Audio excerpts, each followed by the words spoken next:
Is your church in difficulty? 성도들이 구원받지 않습니까? Are your saints not receiving salvation? 성도들이 세상을 좋아합니까? Do your saints love the world? 그들에게 뭐라고 하지 마시고 Don't chastise them, 성경을 펴십시오. but open the Bible. 주님은 능히 우리를 이끄시는 목자였습니다. And the Lord is our shepherd who can more than capable of leading us. 그에게는 길이 있고 With Him there is a way. 우리는 넘어졌지만 그는 넘어지지 않았기 때문에 Although we fell, He did not fall.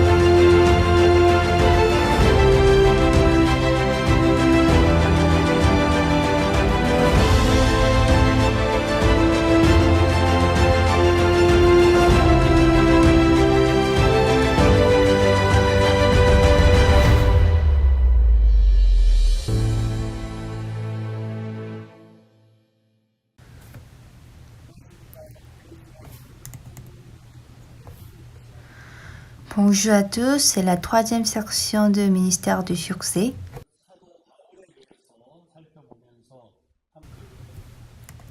Cette fois-ci, nous allons écouter l'histoire de Paul pour partager la grâce. Nous allons lire 2 Corinthiens chapitre 11. Nous allons lire 2 Corinthiens chapitre 11, verset 16 jusqu'au verset 30.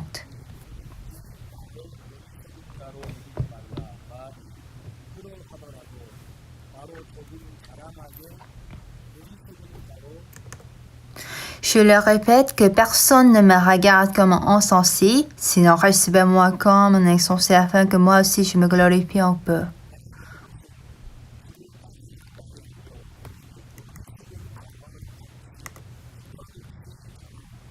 Ce que je dis avec l'assurance d'avoir sujet de me glorifier, je ne le dis pas selon le Seigneur, mais comme par folie.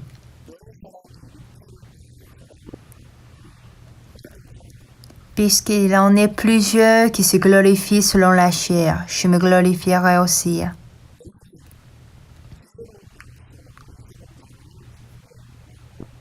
Car vous supportez volontiers les insensés, vous qui êtes sages.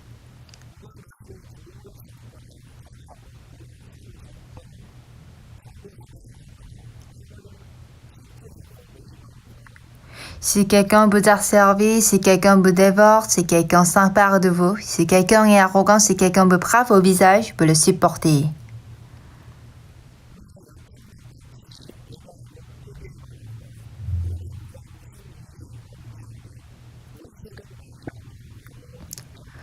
J'ai honte de le dire, nous avons montré de la faiblesse. Pendant tout ce que pour oser quelqu'un, je parle en insensé, moi aussi je l'ose.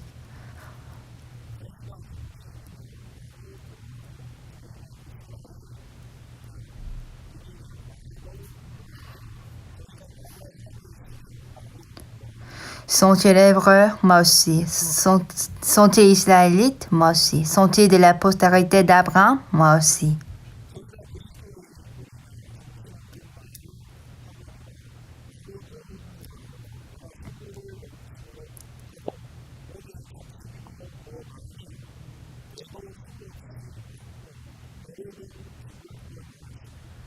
Sont-ils ministres de Christ? Je parle à un homme qui est extravague. Je le suis plus encore par les travaux bien plus, par le cours bien plus, par les emprisonnements bien plus, souvent en danger de mort. 5 fois j'ai reçu des Juifs 40 cours moins 1.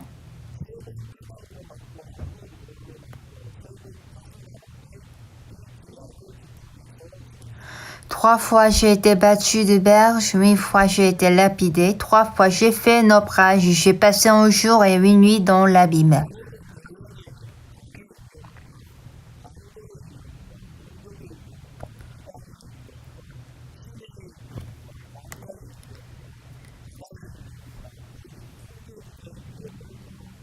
Fréquemment en voyage, j'ai été empéré sur le fleuve, empéré de la part des brigands, empéré de la part de ceux de ma nation, empéré de la part des païens, empéré des Lévites, empéré dans les déserts, empéré sur la mer, empéré parmi les faux frais.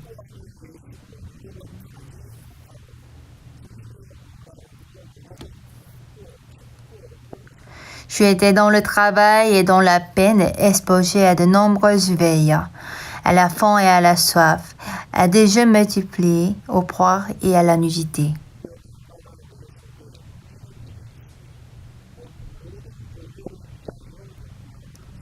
Et sans parler d'autre chose, je suis assiégée chaque jour par les soucis que me donnent toutes les églises.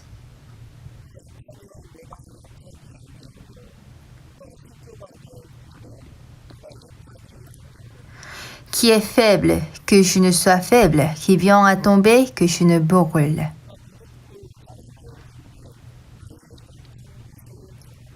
S'il faut se glorifier, c'est de ma faiblesse que je me glorifierai.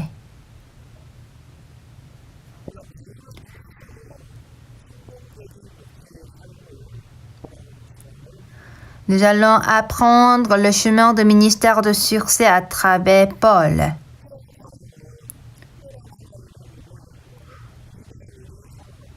Une personne s'appelle Paul, elle a reçu la grâce spéciale de Dieu.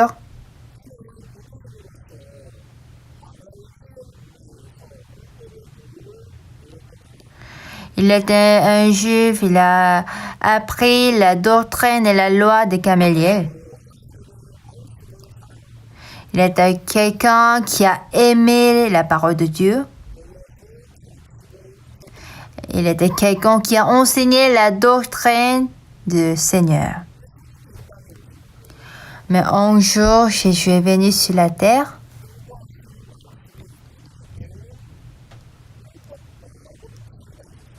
Mais la parole de Jésus était un peu différente qu'il a appris. Ce qui fait que beaucoup de gens, ils ont persécuté, ils sont opposés à Jésus. Même à cette époque, c'est pareil.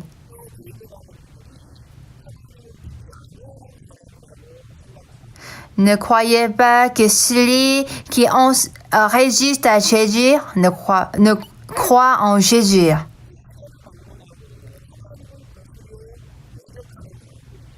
Dans tous les temps, celui qui s'oppose à Jésus croit en Dieu, c'est la parole de Dieu. Lorsque Jésus est venu sur la terre, qui a crucifié Jésus-Christ sur la croix, c'était quelques gens qui ont cru en Dieu. Même aujourd'hui, ils attendent de Dieu.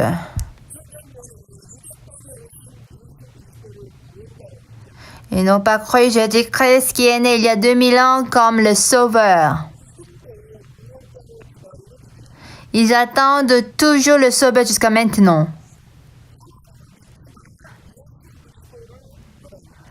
Même s'ils croient en Dieu, ils ne peuvent pas accepter Jésus-Christ.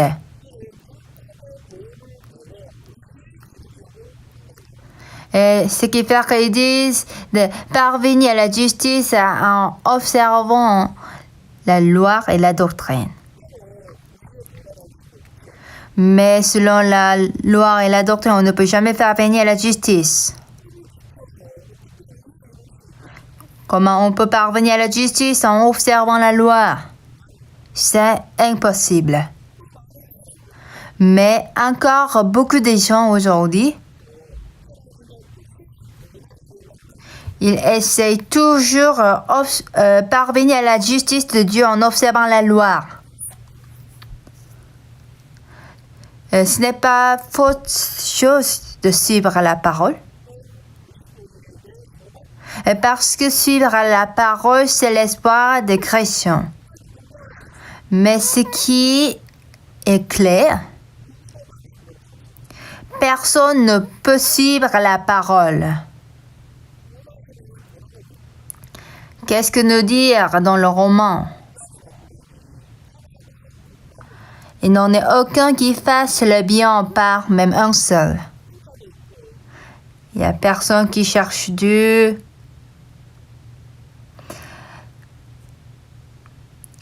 Tous sont égarés, tous sont pervertis.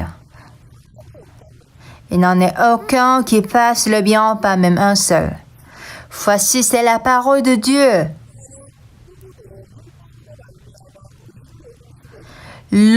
Aucun homme peut parvenir à la justice. Mais lorsque Paul était au terrain de Jupe, quand il était Saül, et parce qu'il a appris la loi et la doctrine de Gamaliel,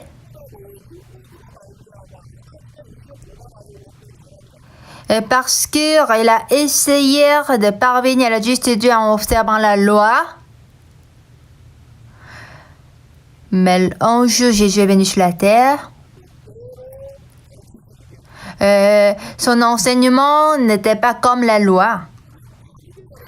Son enseignement était un peu différent de la loi.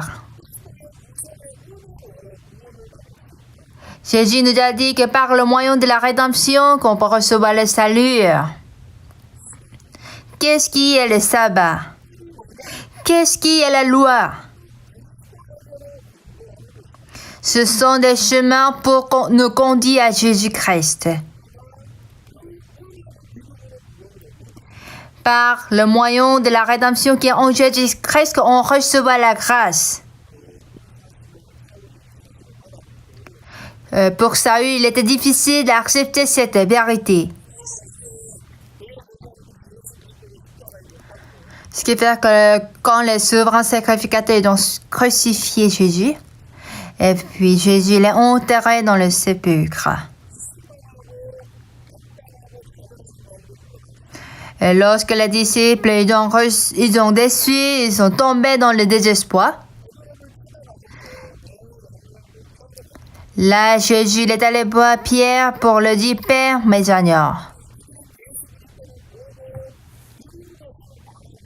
Et dès lors, ils ont commencé à parler, prêcher ce qu'ils ont vu, ce qu'ils ont écouté. Jésus, il est ressuscité. Jésus-Christ que vous avez crucifié sur la croix, il est le vrai sauveur.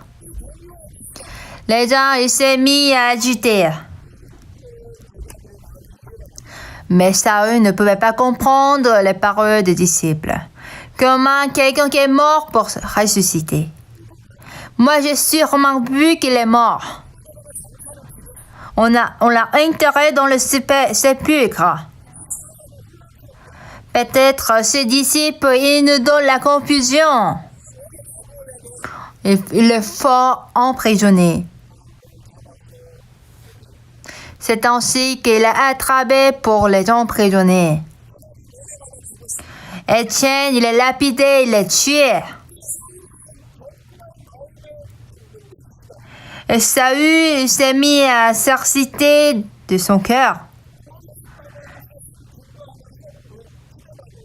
L'Étienne qui probe, qui témoigne la résurrection de Jésus, les gens l'ont lapidé.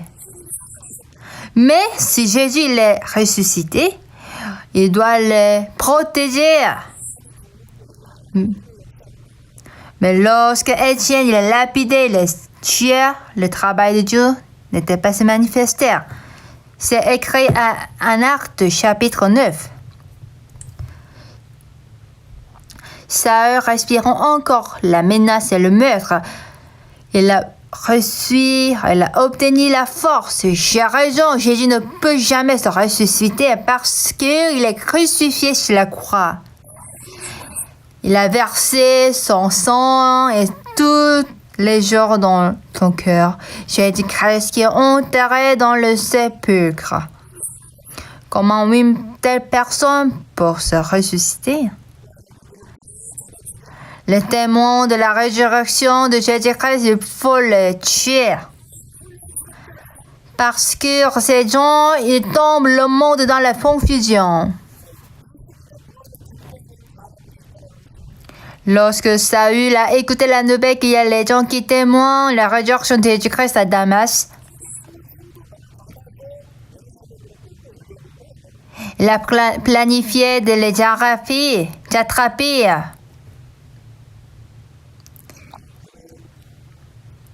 Et en allant à Damas, il a rencontré une lumière.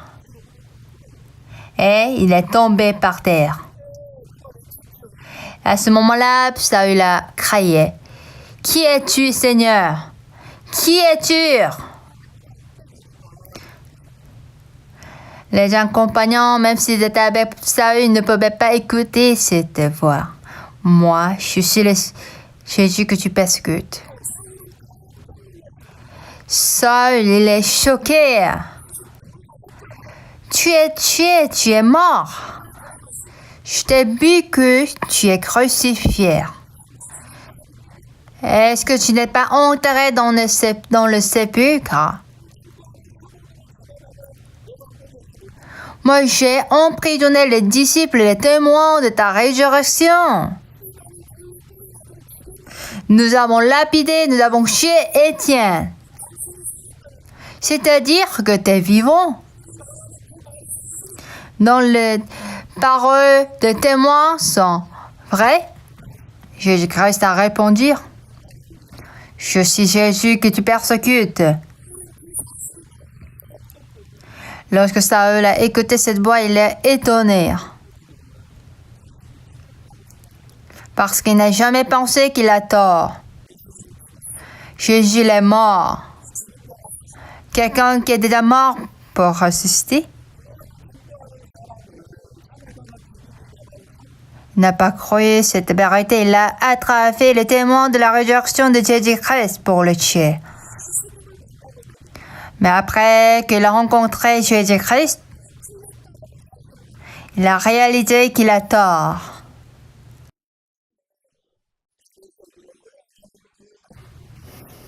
Ce qui fait qu'il a arrêté d'aller à Damas. Et puis il a réalisé pour la première fois qu'il a tort. Je suis Jésus que tu persécutes. C'est là que Saül a reçu le salut.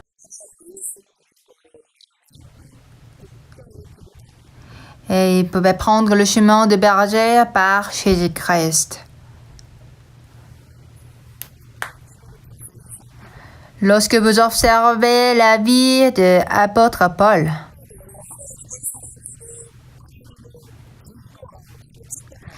il était quelqu'un qui a aimé Jésus, qui a aimé le Seigneur, qui a enseigné, qui a témoigné. Ce qui fait qu'il ne pouvait jamais réaliser qu'il a tort. Lorsque Dieu a appelé Saül Paul,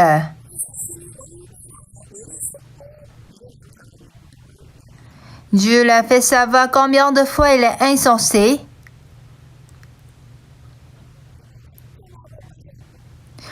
Le chemin que Paul a eu la certitude, il a retourné en disant que j'ai tort.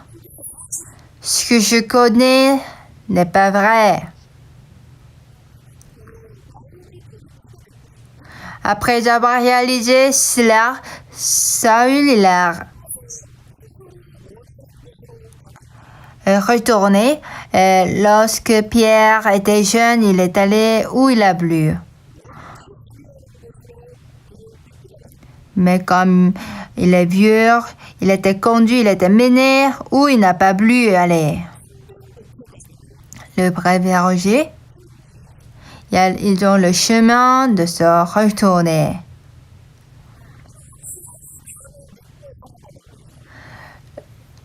J'avais confiance en moi, on réalise que j'ai tort. Je ne connais rien du tout. Après avoir découvert cette vérité,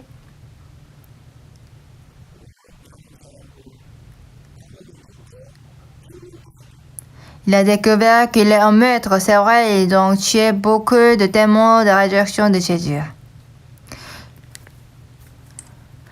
Il a dit, je suis un maître, on persécutait un homme violent. Saül, il a cru qu'il est quelqu'un qui aime Dieu.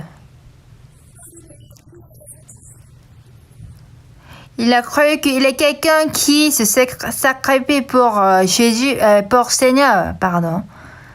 Mais à ce moment-là, il a tout perdu. Parce qu'il a réalisé qu'il n'est pas quelqu'un qui aime Dieu. Il était plutôt quelqu'un qui s'opporte à Dieu. J'étais quelqu'un qui a tué, qui croit en Dieu. Et elle disait qu'il est un blasphémateur, on persécutait un homme violent. Nous allons lire en Timothée.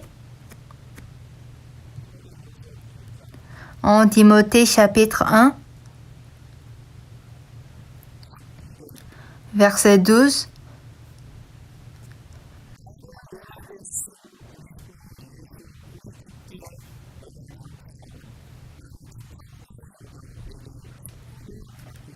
Je rends grâce à celui qui m'a fortifié à Jésus-Christ notre Seigneur de ce qu'il m'a jugé fidèle en m'établissant dans le ministère.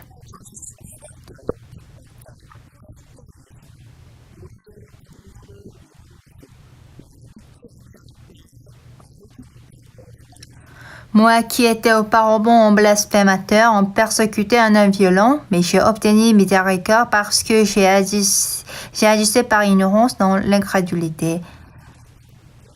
Quand Paul, il était encore sur la rue, il n'a pas cru en Jésus. C'est vrai, il a reconnu Dieu, mais il n'a pas pu croire en Jésus-Christ. Il était quel type de personne? Il était auparavant un blasphémateur, un persécuteur, un homme violent.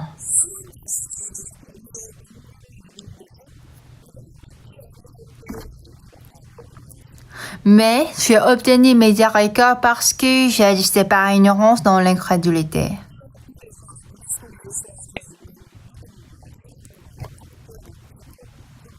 Et la grâce de notre Seigneur a surabondé avec la foi et la charité qui est en Jésus-Christ.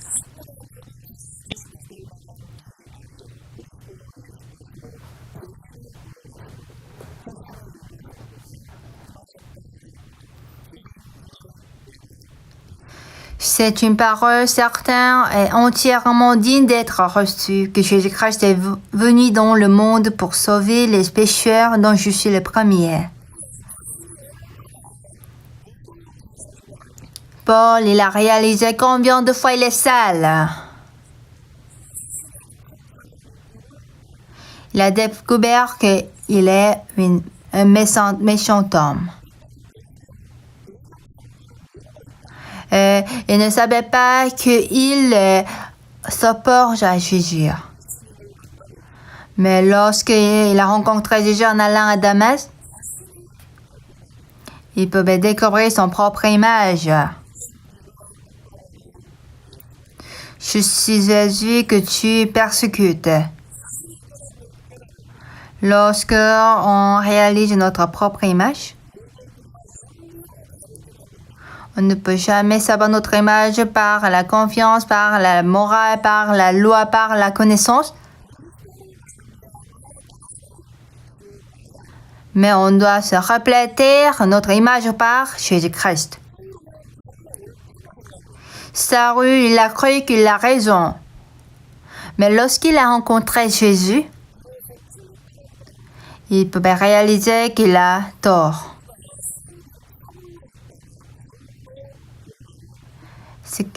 C'est là qu'il a eu le changement du nom de Saül à Paul.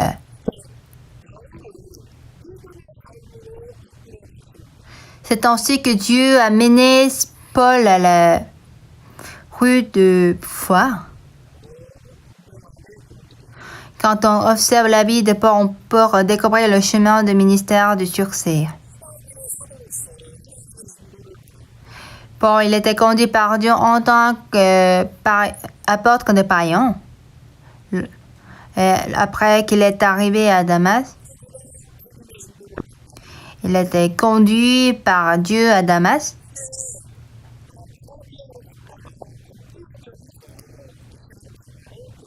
Et puis il est allé en Arabie et à la fin il est allé à Antioche et il a appris la vie spirituelle. Et c'est à Antioche qu'il s'est mis à travailler pour l'évangile.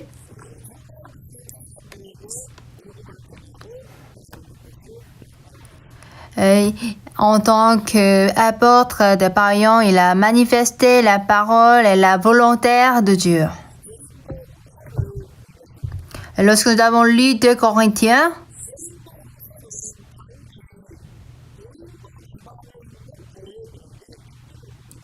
Le livre de 2 Corinthiens, c'est une lettre que Paul a envoyée à la région Corinthe. Comme vous savez bien, que l'église de Corinthe, il y avait beaucoup de difficultés.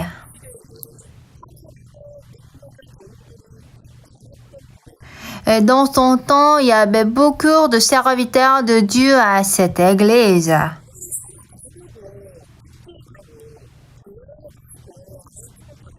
Mais ils se sont séparés, ils se sont divisés. C'est ainsi que le péché a entré à cette église. Cette église de Corinthe, de quelle façon Paul a conduit? Lorsque l'église est corrompue et lorsque l'église a pris le chemin du monde, lorsque le péché est entré à cette église, de quelle façon Paul a conduit et dirigé cette église?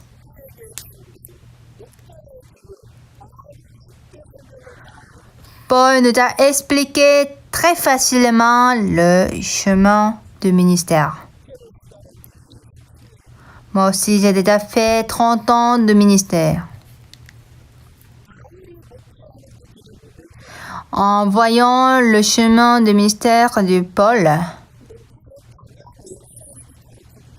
Dieu m'a enseigné la direction du ministère que je dois prendre.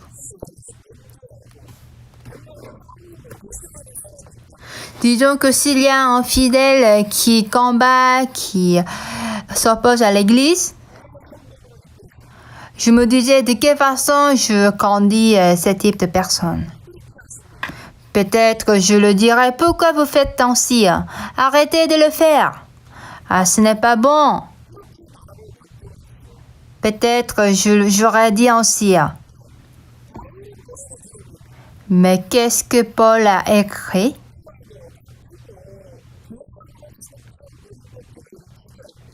Lorsqu'il a conduit l'église de Corinthe qui est corrompue, qui a des péchés, il n'a pas parlé sa pensée ni sa détermination. Nous allons lire 1 Corinthiens chapitre 1.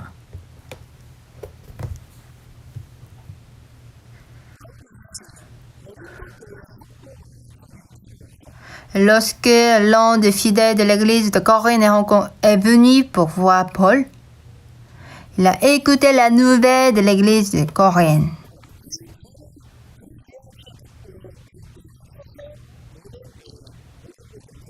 Après avoir écouté cette nouvelle, Paul a écrit une lettre pour l'envoyer. C'est ça, le livre d'un Corinthien. 1 Corinthiens chapitre 1, verset 11. 1 Corinthiens chapitre 1, verset 11.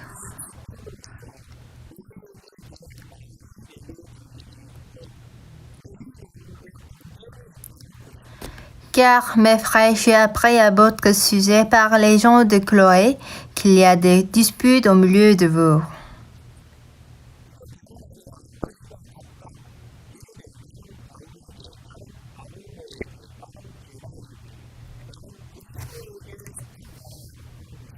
Je vous dis que chacun de vous parle ainsi. Moi, je suis de Paul, et moi d'Apollo, et moi de Céphas, et moi de Christ.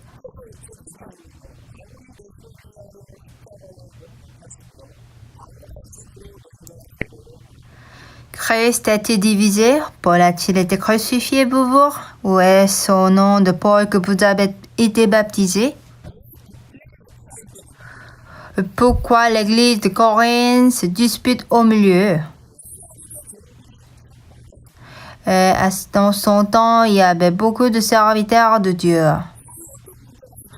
Mais au milieu de fidèles de l'église de Corinthe, qu'est-ce qui s'est passé? Il y avait une dispute. Moi, je suis de Paul. Moi, je suis d'Apollo. Moi, je suis de Céphas. Moi, je suis de Christ. Chacun s'est mis à suivre ce qui le plaît. C'est la raison pour laquelle l'Église ne pouvait que se séparer. Bien-aimé, l'Église, c'est le corps de Jésus-Christ. C'est Jésus-Christ doit se manifester, mais il s'est mis à se manifester l'homme, la personne. C'est ainsi que la dispute était tout au milieu de cette Église. Après avoir écouté la nouvelle de l'Église de Corinthe, Paul a écrit une lettre pour envoyer.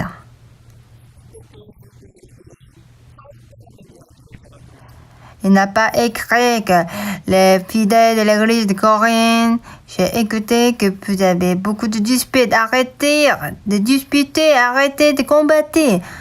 Il n'a pas dit ainsi. Lorsqu'il a écrit pour envoyer aux fidèles de l'église de Corinthe, Paul n'a jamais écrit sa détermination ni sa volonté.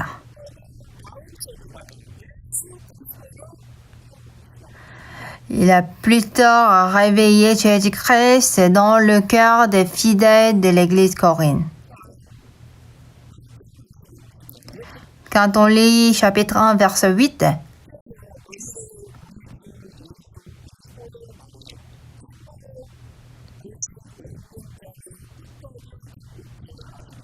il vous affermira aussi jusqu'à la fin pour que vous soyez irréprochables au jour de notre Seigneur Jésus-Christ. À ce moment-là, l'église de Corinthe avait beaucoup de choses à reprocher, mais qu'est-ce que Paul a dit? Pourquoi vous disputez? Pourquoi vous combattez? Arrêtez de le faire. Paul n'a pas dit ainsi.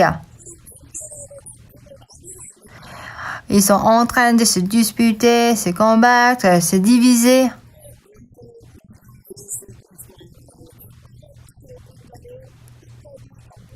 Mais Paul a écrit, il vous affermira aussi jusqu'à la fin pour que vous soyez irréprochables au jour de notre Seigneur Jésus-Christ. Paul n'a jamais établi sa volonté ni sa détermination.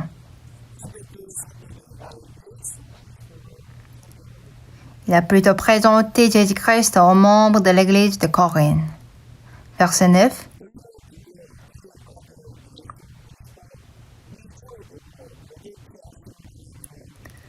Dieu est fidèle, lui qui vous a appelé à la communion de son Fils, Jésus-Christ notre Seigneur. Pourquoi nous avons reçu le salut? Pourquoi nous sommes sauvés? Il ne nous a pas sauvés pour nous charger de donner les dîmes.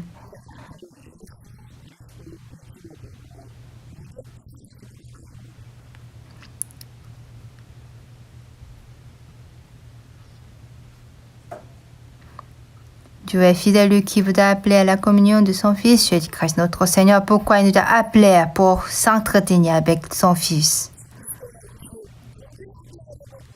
Dieu nous a sauvés pour nous permettre de s'entretenir avec son Fils.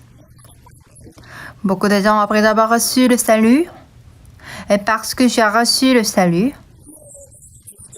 auparavant, je me donne ma vie. Je me sacrifie pour Seigneur. Ne trompez jamais. Hein? Et parce que l'objectif que Dieu nous a appelés, il nous a appelés à la communion de son Fils Jésus-Christ. Paul, il a dit en Corinthiens,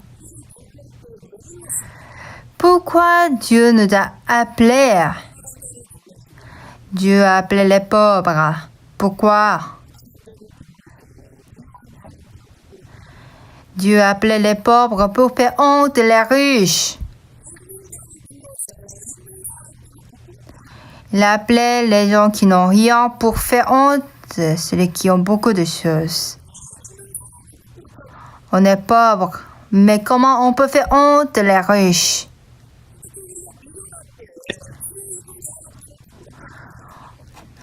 On est insensé, mais comment on peut faire honte les sages? Ça serait possible quand on s'entretient avec Jésus-Christ. Je suis insensé. Mais Jésus il est sage. Je suis impuissant. Mais Jésus il est tout-puissant. Je n'ai pas de sagesse. La sagesse de Jésus est illimitée. Amen.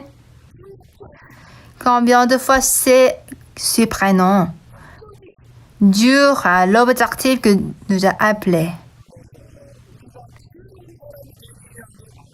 Dieu ne nous a pas appelés pour nous rendre sages. Dieu ne nous a pas appelés pour nous donner la force qui ne sont pas forts.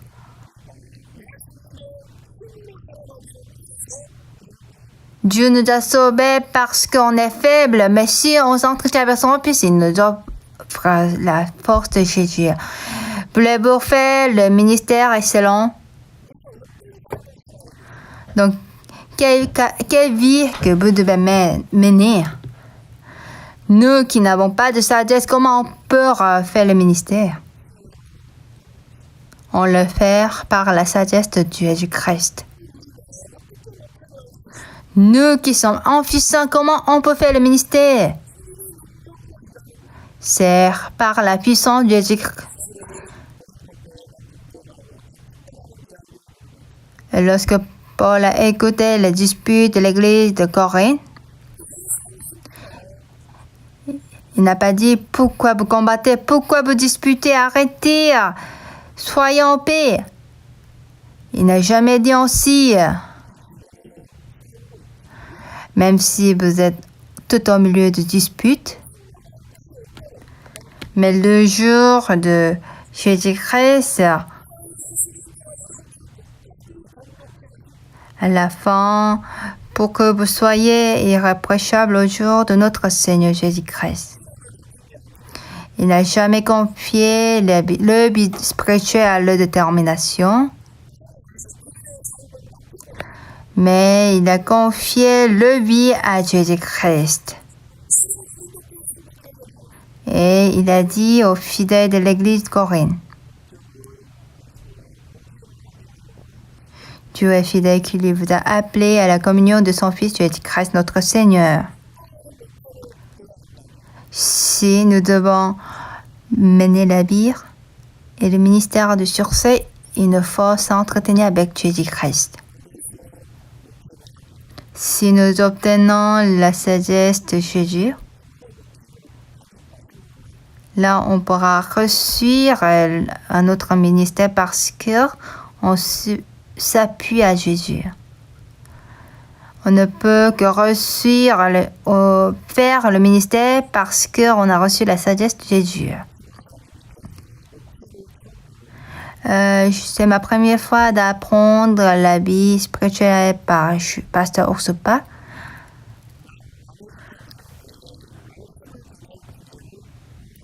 J'ai reçu une grande grâce que j'ai obtenu l'occasion de prêcher l'évangile sur le continent d'Amérique du Sud.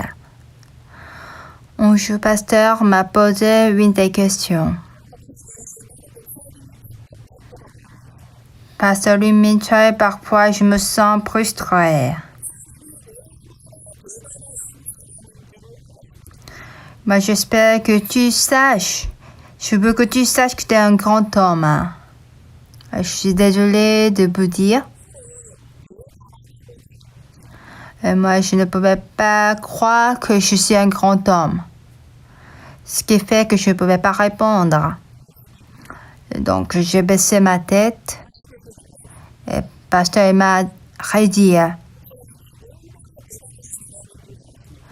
Je veux que pasteur Imiter sache que tu es un grand homme. Moi, je suis quelqu'un qui n'a pas beaucoup étudié. Ce qui fait que je ne pouvais jamais imaginer que j'étais un grand homme. C'est ainsi que je ne pouvais pas répondre à la deuxième question. Mais pour la troisième question, Pasteur Park m'a dit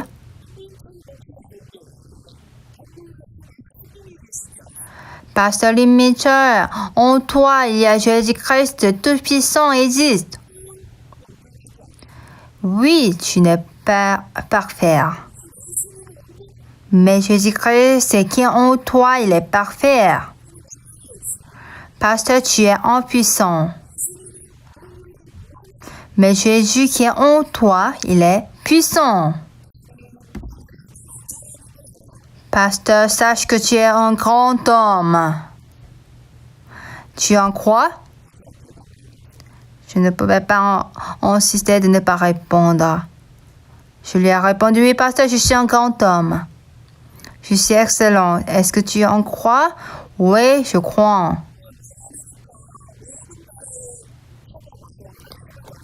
Du coup, lorsque tu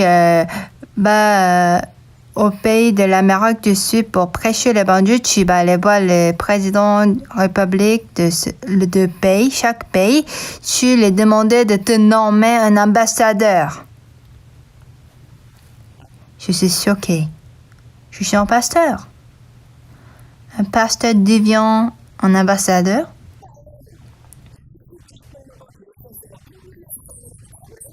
Tout de suite, j'ai répondu que je suis un grand homme par Jésus-Christ. Mais lorsque le pasteur m'a dit d'aller demander de te nommer un ambassadeur, je me disais, c'est impossible. J'ai découvert, j'ai réalisé que je suis quelqu'un qui ne croit pas à la parole. J'ai réfléchi. Pour la première fois, oui, Jésus-Christ, il est en moi. C'est vrai, je ne suis pas un ambassadeur. Je ne suis pas qualifié d'être ambassadeur, mais Jésus est en moi. Donc, allons demander au président de la République de me nommer ambassadeur. Plusieurs années, je suis chargée d'éduquer le groupe de anti-armée à Colombie. Donc, je suis allée dans la chambre de secrétaire du président. Je lui ai présenté que je suis un pasteur de Corée. J'ai envie de travailler pour les jeunes de Colombie. Nous avons envie d'enseigner l'éducation de mind qui est basée à la Bible. Donc, nommez-moi comme l'ambassadeur de ce pays. Ils m'ont dit de rentrer. En entrant chez moi, je me moquais de moi-même. Comment je peux devenir un ambassadeur, hein? Mais en moi, il y avait la parole de serviteur de Dieu. Oui, Jésus-Christ, il est en moi. Je suis excellent. Aujourd'hui, d'autres, ils peuvent se moquer de moi. Mais je prononce en croyant en Jésus. Je suis allée demander de me nommer un ambassadeur. C'est comme ça que j'ai continué à aller rendre visite et le secrétaire. Mais j'ai reçu un email.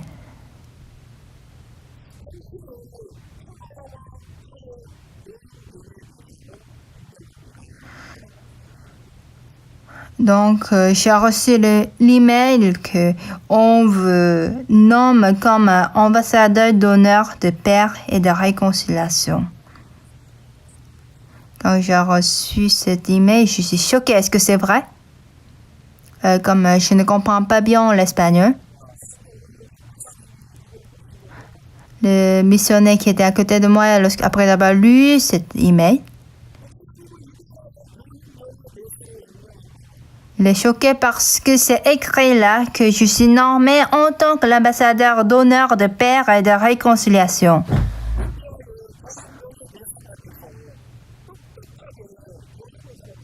Dès lors, je suis devenu l'ambassadeur d'honneur d'éducation et je donne l'éducation de mind audacieusement.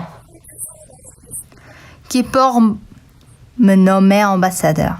Personne me reconnaît comme un ambassadeur. Mais c'est Dieu m'a rendu ainsi.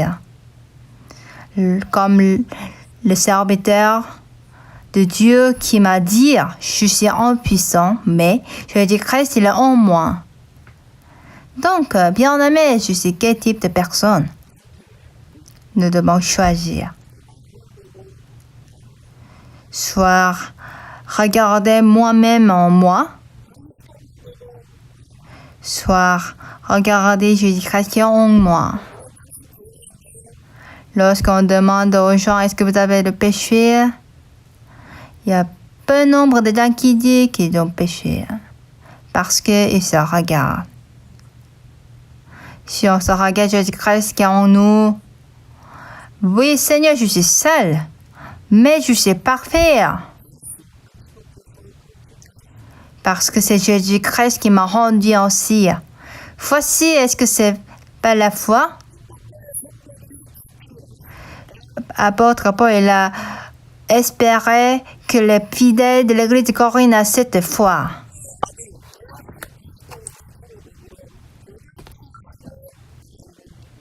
Dieu est fidèle, lui qui vous a appelé à la communion de son Fils Jésus-Christ, notre Seigneur. Voici le cœur de Dieu, c'est nous faire entretenir avec Jésus, son Fils. Verset 26.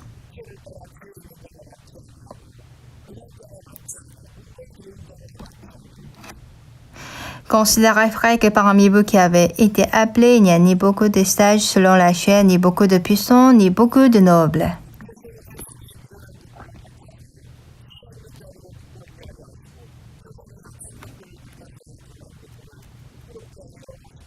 Mais Dieu a choisi les choses folles du monde pour confondre les sages. Dieu a choisi les choses faibles du monde pour confondre les fortes.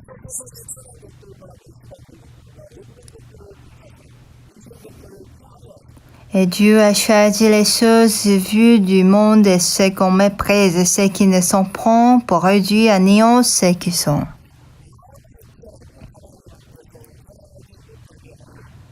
Afin que nulle chair ne se glorifie devant Dieu.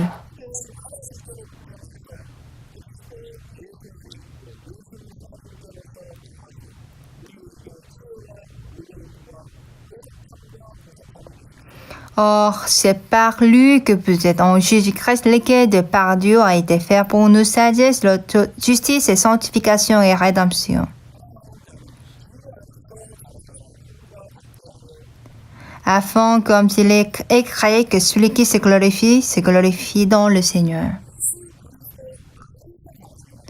On doit se glorifier en Jésus-Christ.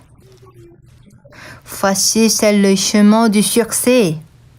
Le grand pasteur n'est pas quelqu'un qui est puissant. C'est celui qui parle en Jésus-Christ.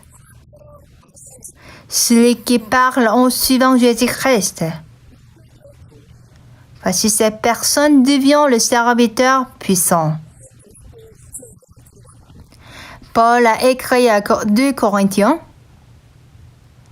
Il a une seule chose, se glorifier. C'est sa faiblesse et c'est sa folie.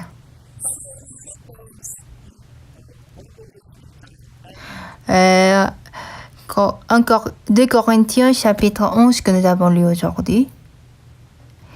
Apôtre Paul, il a reçu les persécutions et les difficultés, mais il n'a jamais se glorifié des choses. Quand on voit les difficultés que Paul a rencontrées, moi je crois que parmi les pasteurs, il n'y a personne qui a pris le même chemin que Paul.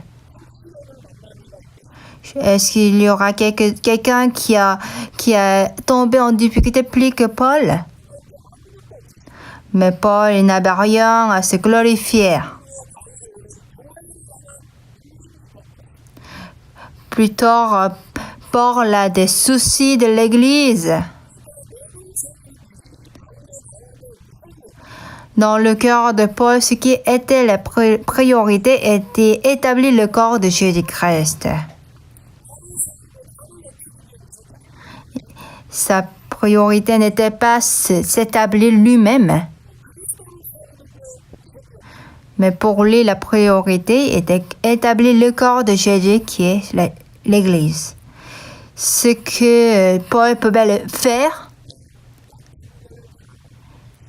c'était se glorifier sa faiblesse. Verset 30. S'il faut se glorifier, c'est de ma faiblesse que je me glorifierai. Pourquoi Paul a glorifié sa faiblesse? C'est par la perfection de Jésus-Christ. Parce que la plupart des gens ils sont habitués de couvrir sa faiblesse. C'est pourquoi? Parce qu'ils sont déconnectés de Jésus-Christ. Si parmi vous, vous avez envie de prendre le chemin du ministère du succès, vous devez parler selon Jésus-Christ. Vous ne devez pas parler ce que vous voyez.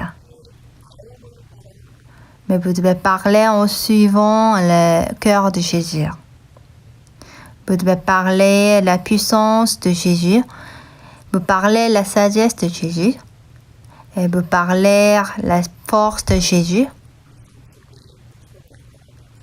À ce moment-là, Dieu va manifester Jésus-Christ à travers nous. Et je crois qu'il va nous conduire au chemin du ministère du succès. Pendant 3 heures de temps, nous avons partagé sur le chemin du ministère du succès.